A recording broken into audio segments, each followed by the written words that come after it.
Hi, my name is Peter Boolkah and welcome to today's edition of the Transition Guy, where I'm going to be covering team. Now, when I'm talking about covering team, how to make very quick decisions on your team. Now, for those of you listening on the podcast, I'm going to be using flip charts, so you need to head over to boolkah.com/003 to be able to see the visual aids that I'm going to be using. So whenever I see my clients and they come to me, one of the biggest challenges that all SME owners seem to have is around team and around people. And I cannot begin to tell you the number of people that overcomplicate this area.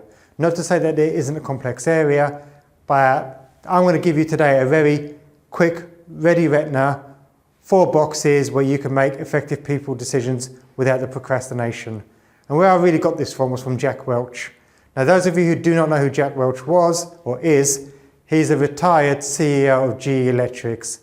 And many would argue probably one of the finest CEOs of the last century and one of the greatest developers of people. So if we look at the flip chart behind me, you can see we've got 2 axes. Along the top, we've got results, and that's quite self-explanatory. You've either got positive results or you've got negative results. And then on the left-hand axis going down, you've got values, which are either positive or negative. Now, values is probably the area that causes the biggest challenges for most business owners, especially in the SME marketplace. Now, what I mean by that is that most business owners especially, they never articulate what their core values are. And your core values are really the things that are important to you. And if you never articulate what your core values are and you never hire people along your core values, what you tend to find is you hire people, they don't resonate with you, they grate on you, and they pee you off.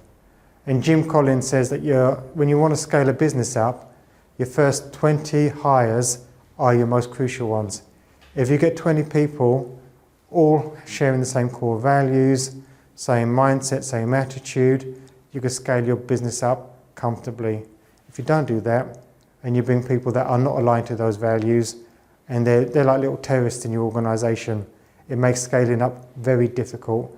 And really, it makes making money actually quite difficult. So what happens when you have someone on your team that's getting negative results, but they have positive values, i.e. all the right attitude, all the right attributes, but they just can't get it to work for whatever reason, they can't get you results?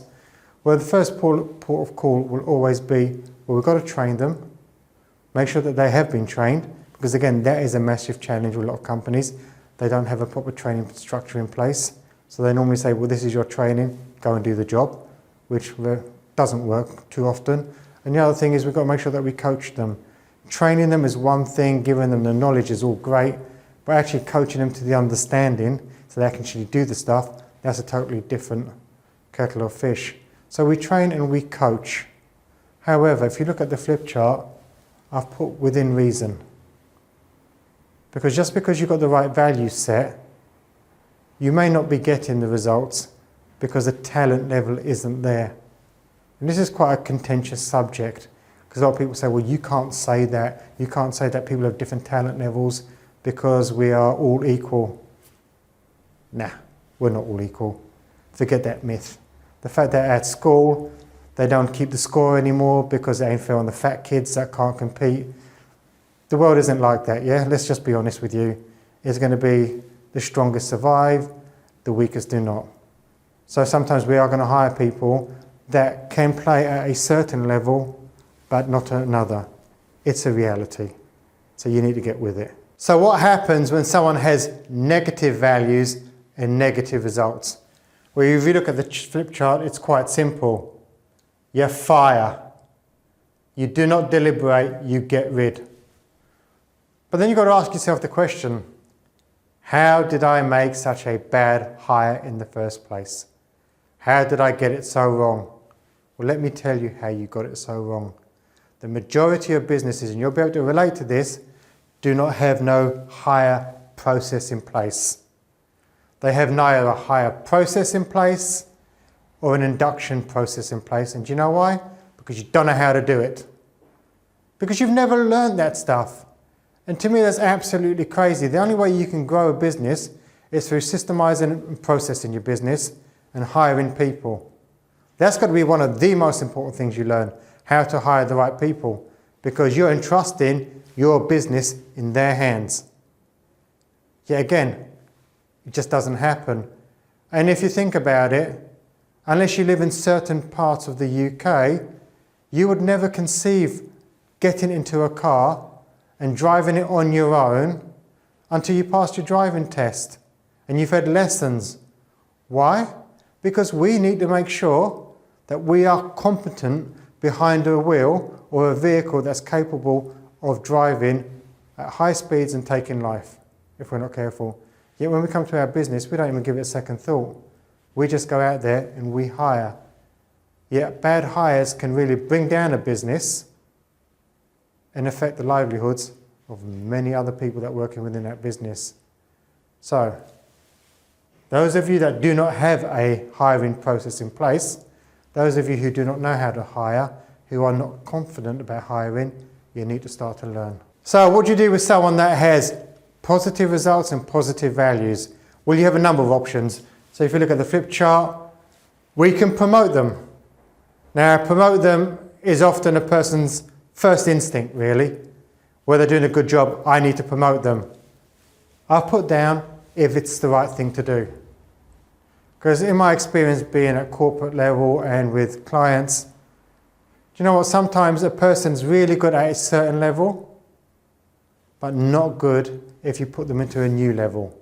Not everyone has the talent, as we mentioned earlier, to necessarily step up and take that next challenge. And I've seen a lot of people ruin people's careers, ruin their employees' careers because they've put them in a position where they just either didn't want to do, felt obligated to do, but didn't have the interest or the talent, and we just ruined their relationship.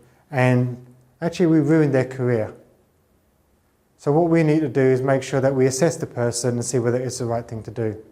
Now, if it's not the right thing to do, we then need to make sure that we give them rewards, i.e. we financially reward them, but we give them the recognition. Because that's another thing that's massively missing in SMEs, is we're just so busy. People do not get the recognition they want, or the recognition that they need. And at the end of the day, they just don't feel valued. And what happens when someone doesn't feel valued? You don't have to fire them, because they'll just walk on their own accord. Now we save the best to last. And this is often the most difficult one for business owners to handle. What do you do when you've got someone that's getting you positive results, negative values? Now, the reason that this is so difficult for people to deal with is positive results generally mean they're making you money. And we all know how important money is for business owners. It allows the business to continue to grow and survive. The question that doesn't get asked is, when that person has their positive results and negative values, at what cost do they get the results? Now you can imagine a bowl of fruit, let's say a bowl of red apples, and at the bottom of that bowl is a rotten one. You know, a nasty little scabby apple. What happens to a scabby apple? It starts to infect all the other apples, until eventually you have a whole bowl of ruined fruit. It's no different to the hotshot, high results, low values person. You see, at the end of the day, they may be getting the results, but you don't know what damage they're doing behind the scenes. You don't necessarily get to see well, you know, that business owner's right for him, he's a right shithead and he's a right lazy person, and guess what, I'm making all the money in the business while he sits in his office or she sits in her office or whatever. And it's that sniping and it's that destructive terrorist behaviour that goes on behind the scenes. And it does happen because these people are not on the same page as you. And so many people just let it go, and it beggars belief. Why would you let it go? Because they're making me money. Eventually what they'll do is they will bring down your organisation without a shadow of a doubt. That's why when it comes to a person like that, if they're a star performer but they don't have your core values, you need to make an example of them. You need to either shoot or hang them in public, metaphorically speaking, okay? Shooting them doesn't work. You'll go to jail. You've just got to make sure that you get rid of them, but you let the entire company know why you've got rid of them. Because what you do not want are other people following that behaviour. Now, if you do not deal with that, that is your choice, be it on your head.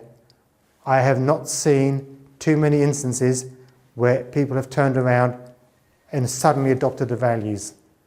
Because core values, in 99% of the time, cannot be trained. They are. You either have them or you do not. Hence why the hiring process is crucial to getting this right.